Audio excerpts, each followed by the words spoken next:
Hey everybody, a nice millennial pause for you. So last week I rewatched this amazing movie from the 90s, Mars Attacks. And if you've never seen it, you should really watch it. It's pretty hysterical and it's pretty awful too. It's a good jab at big blockbuster shows and plays off of some old like B film sci-fi movies too.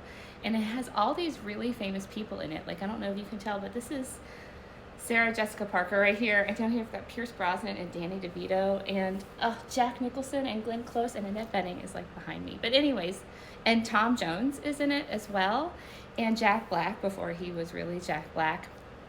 It's a really great and very surprising movie to watch. But I was watching it and I thought about how chaotic it is. And so I gave it a Goog, and I found out that Mars Attacks came out in 1996, which is the same year that Independence Day came out. And if you're not familiar, Independence Day is also a movie about aliens invading, but on like a very heroic scale where America wins. And it's also a very good movie. I don't mean to dismiss Independence Day. But I remember back in the 90s when going to a summer movie like Independence Day, that was a big deal. There wasn't a streaming service. You couldn't like catch up on it later. You could have gone to Blockbuster and rented it eventually, but you might have to wait because if it was really popular, all the copies would be checked out. And it was a huge deal to have these big blockbuster movies. And Mars Attacks came out later that same year, and it's totally making fun of Independence Day. Well, maybe not intentionally, but all the notions that Independence Day plays up of, again, a lot of people looking very brave, showing up and defeating the very evil aliens. Mars Attacks, these aliens, these guys are kind of just mean. Like, they're just jerks.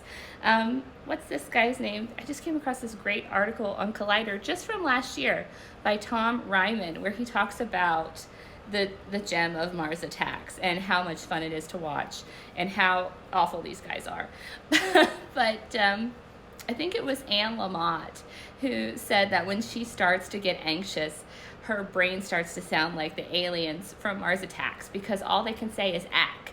And the more excited they get, the faster the ack gets. And it's a fair, description of what it's like to feel very panicked about something is to feel very nonsensical and out of control, which these guys are. And again, all these wonderful stars, pretty much all of them have something terrifically awful happen. And the most unlikely of heroes come through to save the day from these aliens at the end in a completely non-summer blockbustery kind of way. And probably a little before my time, but these were based off of like playing cards. And they were not, I guess they must have been kind of like Garbage Pail Kids playing cards. But anyways, there's a lot of joy in watching this movie. It's a Tim Burton movie, and it is a Tim Burton movie. So the reason I thought I'd talk about this today because it made me think of this other notion of chaos theory. And I won't pretend that I know all about chaos theory any more than I would pretend I know all about Mars Attacks. But there was this great definition I found that came from Mathagon, that we can never predict the future or know in advance what outcome our actions might have. So this sort of like the butterfly effect, right? We don't know what little drop in the ocean could propel us into some bigger, deeper waters. But also this notion of chaos theory that we're looking at how much uncertainty can be tolerated in a system. And Mars Attacks is full of uncertainty. The people we think that are going to save the day don't. And the least likely people come through for us at the end. And in a lot of ways, like that's more like life than Independence Day. And it's also like a lot more fun. Don't get me wrong. I still love Independence Day. I'm not a bit ashamed of my joy of 90s blockbusters and Will Smith and Jeff Goldblum and all of the above. Oh, and Bill Pullman. I think Bill Pullman's in that too. Anyways, this notion of turning things on their head a little bit, tolerating uncertainty, and not really knowing where we're going, that is Mars Attacks. And at a time, I'm generalizing a bit, but in times when things feel uncertain, watching movies like this, where the things you expect to happen don't happen, and you kind of navigate the uncertain in a safe place, right, within the frame of a movie theater or your own living room while you're watching an old 90s film, it can be kind of a relief, like a little stress reliever to see something so silly and ridiculous come on screen that pokes fun at the notion that we have to save the day every day. So this notion of Mars attacks and chaos theory came to me, and who knows, perhaps over time it will develop more and more and more. But really, patterns provide comfort, right? We go to the movie to watch the hero save the day because there's comfort in that. We still need those movies too. And also sometimes movies, art in any form, can just be absurd in a way that reminds us about chaos. And, chaos is not necessarily at all random.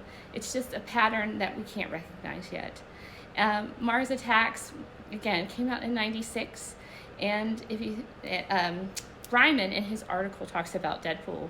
The tone of the movie in '96 probably didn't land like it would today after we've become more familiar with characters sort of poking fun at us for the things that we enjoy. But there's a lot of unexpected twists and turns in Mars Attacks, and a lot of, I think, little elbow jabs about what it is to be a hero in the movies and a hero in America and even a hero in your own life. So I don't know that I have a bow to wrap around this necessarily. It just struck me as really fun. I hope that I hope that you find ways to find joy and plug joy into your day and follow those connections that your brain makes and see where they lead you. Because again, there's patterns in everything, even if it seems a little chaotic at first. I hope you have a wonderful day, and remember, you got this.